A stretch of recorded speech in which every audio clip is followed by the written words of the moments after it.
Hey guys, Danny AR10, and as promised I have an unboxing for you guys that I told you guys about a while back. I told you guys I was going to be buying this, and here it is on release day. And I'm going to give you guys an unboxing and maybe some first impressions. But and here it is. PSP GO. I got it in black. Picked it up at GameStop a little while ago. It does come with, a lot of people wondering what it came with. It does come with a free voucher for Rock Band Unplugged. So you do get a free game with it. And let's crack it open, not waste any more time.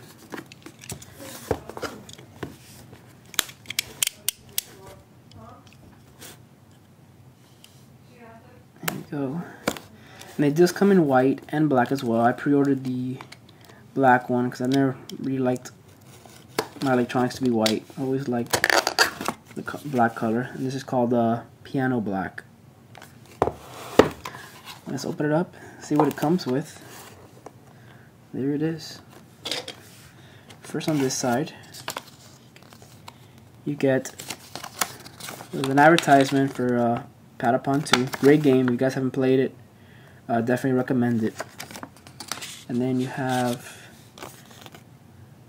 Rock Band Unplugged, the voucher for the free game. Up here you have your power adapter, the AC adapter.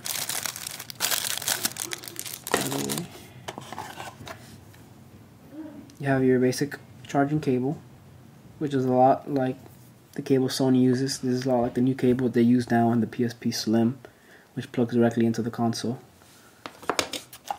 What else? The unit itself, I'm going to take this out of the way because there's more underneath. You got the USB cable, which is the proprietary cable that they're going to be using for the PSP GO. I mean, bad thing about it is if something happens to it, you will need to replace it directly through Sony, because they're the only ones that right now make it, and so far the reviews are saying they're not going to really, you know, allow people to make replicas of it for a while. I mean, it reminds me a lot of the iPhone adapter, but it's of course less pins, and the other end is a regular USB. So that's one downside. You have the basic manual, which I'm not really going to get into. Starter guide, quick start guide, whatever you want to call it. Basically tells you how you sign in to the PlayStation Network, how you sign up, and your basic things, stuff that anyone knows already that's used a handheld. And then you have the Media Go software, which has its good and bad. It's bad because it's only compatible with Windows. I have Mac. I can always install it on Boot Camp, but it's only Windows compatible. The good thing about it is it's a good way to manage your media on the PSP, whereas it has 16 gigabytes of internal storage, and you can add additional memory using a micro memory stick, I believe it's called. And this lets you add and subtract media off it using your computer. So you can add and remove just like you would through iTunes. So it's a good way to manage your media, but I mean it's only Windows compatible. So I might just install it on Boot Camp and use that to manage my my library of games. So, but I don't see myself having more than 16 gigabytes worth of games at a time. And if I do, I just go ahead and buy the extra memory card. So, and last but not least, I have the PSP GO. Here it is. Real small, as you guys may have already heard. Let's take it apart. This comes taped up.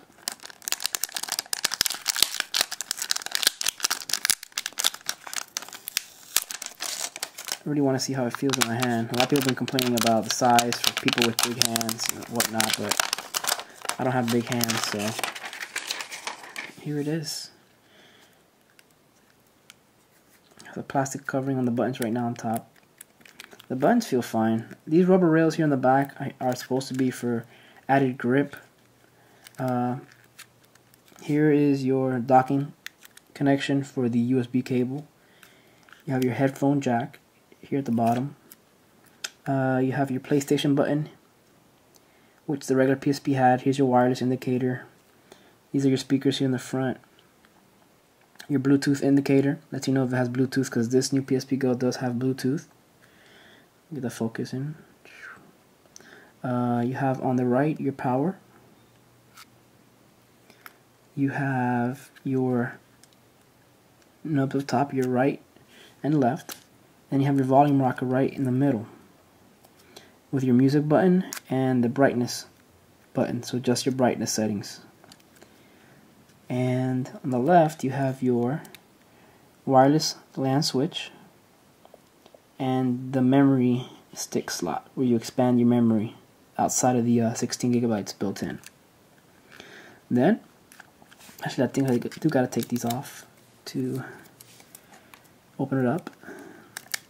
And I apologize for the lighting, and the lighting may come out bad here, but I just wanted to shoot the video and shooting in a low light situation. But here you go. There we go. You crack it open.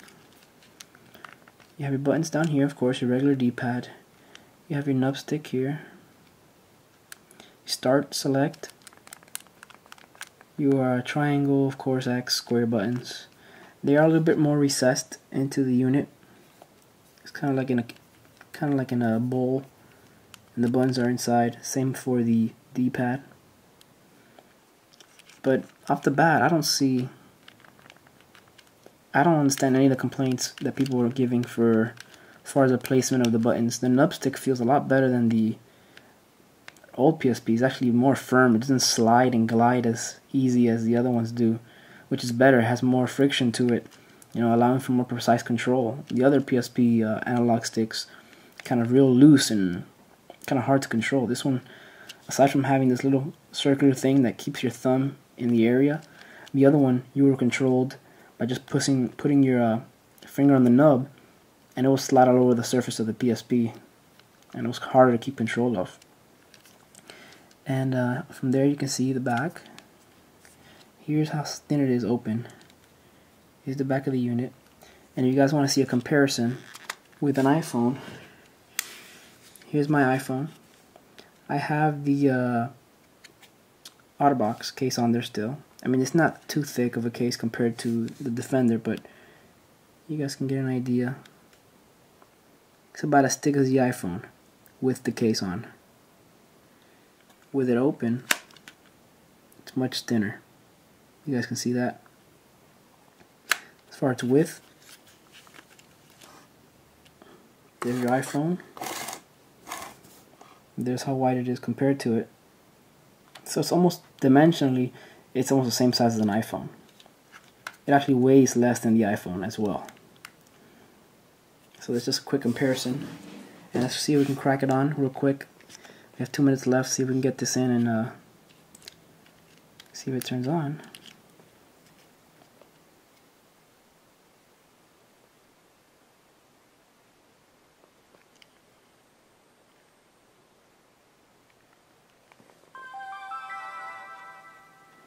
Took a little while to boot up for a second. I guess the initial boot up takes a little longer.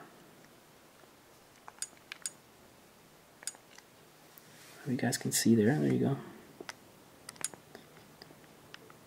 Date and time. I think it's just about right. Actually, it's 2:13, so.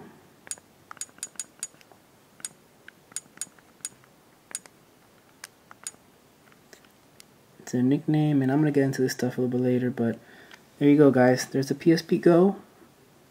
I'm going to begin. I didn't have time for the impression because I'm not having enough time to play with it, but based off the feel and the look of it, it's basically the best handheld unit out there right now. So I'm going to give you guys my impressions soon, and my full review to come. Thanks a lot, guys.